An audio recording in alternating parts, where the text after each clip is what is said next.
May question si Ma'am Alicia. Sabi niya, how about po kung Aspin lang naman po yung aso, pwede po ba magpa-register? Sa IAGD po ito yung ating IAGD super app ay available na po ngayon for download sa mga Android phones, pero soon po magkakaroon na rin ng iOS tsaka sa Play Store.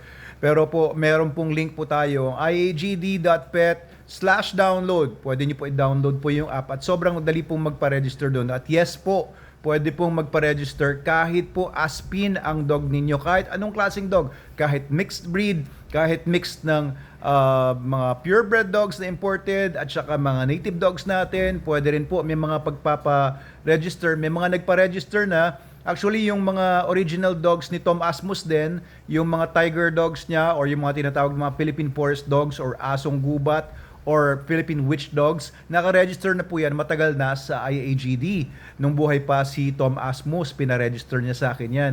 And kapag ka mga Aspin naman po kasi, hindi naman po talaga breed ang Aspin, pero dinidenote po or tinatawag pong Aspin ang mga dogs na nakikita sa Pilipinas na hindi po alam kung may breed ba or wala, or kung saang hindi siya purebred na imported, tinatawag pong Aspin. Pwede po natin i-categorize yan doon sa breeds ng IAGD as Aspin. Pero kung yung dog po ninyo ay native dog talaga, wala po siyang ancestry or known ancestry na imported, ay pwede nyo po siyang iparegister sa isa pang breed, yung Philippine Aso. Ayan, yung Philippine Aso po, it was established noong 2011 pa, and kami po sa Manalo Canine, ako po yung nag-spearhead noon, and nilalagay po under Philippine Aso yung mga native dogs natin from Luzon to Mindanao. So, yung Philippine Tiger Dog, Philippine Forest Dog, under din po yan ng Philippine Aso. But they can also be registered under a separate breed kung gusto po ng mga nagpapa-register. Kagaya ng grupo po ni Sir JQ Kiawit, no, meron siyang mga enthusiasts ng mga Philippine Forest Dog or enthusiasts ng mga asong gubat. So they plan to register all of their dogs dito po sa IAGD. Welcome na welcome po. Ang maganda po dito sa IAGD, pwede nyo po i-register yung mga purebred dogs ninyo, kung imported man yan, or kahit ng mga local dogs po. Kahit na po, alam nyo, natutuwa po yung mga walang lugar dati, kagaya ng mga nagbe-breed ng mga Pomeranian saka mga Husky, na ang tawag nila sa breed nila ay Pomsky. They are very happy, no, since nung nilabas natin tong IAGD, nagkakaroon na sila ng way para iparegister at magkaroon ng documentation yung mga dogs nila and namomonitor nila yung ancestry ng breed nila. Kagaya ni Sir Kino's Pride.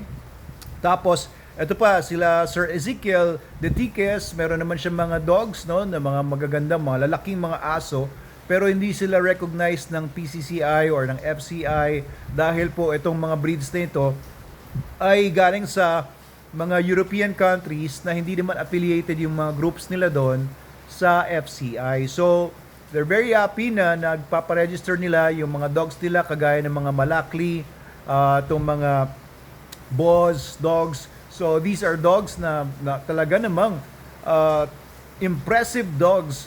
They deserve good registry, kaya itong IAGD po ang para sa inyo. The IAGD is for all animals, kahit dogs, cats. May nagtatanong sa akin kung pwede ba daw exotic pets, pwede rin po mga ahas, geckos, birds, anything po. Pwede niyo po pa-register sa IAGD and it's free online, libre po. You heard it right. Magbabayad lang po kayo if you want a hard copy done. No, if you want to get it sa portfolio, meron tayong pedigree certificate din. You have to pay 500 pesos per certificate and 200 pesos lang para dun sa portfolio. So, please avail this program now, and soon po, dito po sa IAGD din padadaanin ang SDN Club. So, dito rin po sa IAGD po, minomonitor din po ng mga nagpapatrain sa Manalo Canine ang progress ng dogs nila, digital certificates, pati po yung mga updates na videos sa IAGD na rin po nila nakikita. Kaya, very, very advanced and siksik sa features itong IAGD natin. We're creating the ecosystem for pets sa buong Pilipinas. Ito po, dito po yan sa iagd.pet/download. Mada-download nyo na po ngayon. iOS po, soon po.